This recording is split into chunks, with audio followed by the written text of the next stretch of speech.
શહેરની શાંતિને હણવા pre plan કારસો ચાલી રહ્યો હોવાની ચર્ચા વચ્ચે 15 દિવસ પહેલા સોની ફળિયામાં પણ ગણપતિની મૂર્તિઓ ખંડિત કરવાની ઘટના બની હતી। અહીં પણ મુસ્લિમ ટાબરિયાઓએ ભર બપોરે દુકાનમાં ઘૂસી ગણપતિની મૂર્તિઓ ખંડિત કરી નાખતા તે સમયે સ્થાનિક વિસ્તારમાં ભારે ઉહાપોહ મચ્યો હતો। જો કે ટાબરિયાઓ હોય આ મામલે કોઈ કાર્યવાહી કરાઈ ન હતી। આધારભૂત સૂત્રોના જણાવ્યા પ્રમાણે સોની ફળિયામાં હિન્દુ મિલન મંદિર પાસેના વિસ્તારમાં ગણેશજીની મૂર્તિ વેચાણ કેન્દ્રો આવેલા છે। સુરતના અન્ય વિસ્તારોની માફક સોની ફળિયા પણ શ્રીજીની મૂર્તિ વેચાણનો હબ ગણાય છે।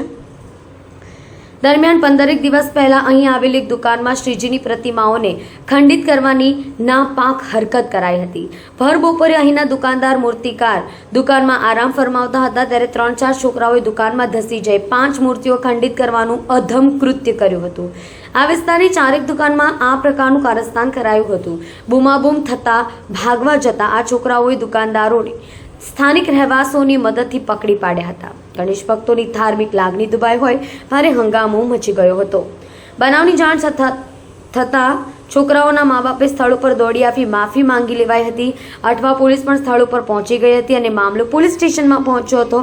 ભારે રોષ ઉહાપોહ વચ્ચે છોકરાઓની નાદાની સમજે ગંભીર આ બનાવ મામલે કોઈ કાર્યવાહી કરવામાં આવી નહોતી। હાલ સમગ્ર મામલે પોલીસે 2 મહિલાની ધરપકડ કરી છે।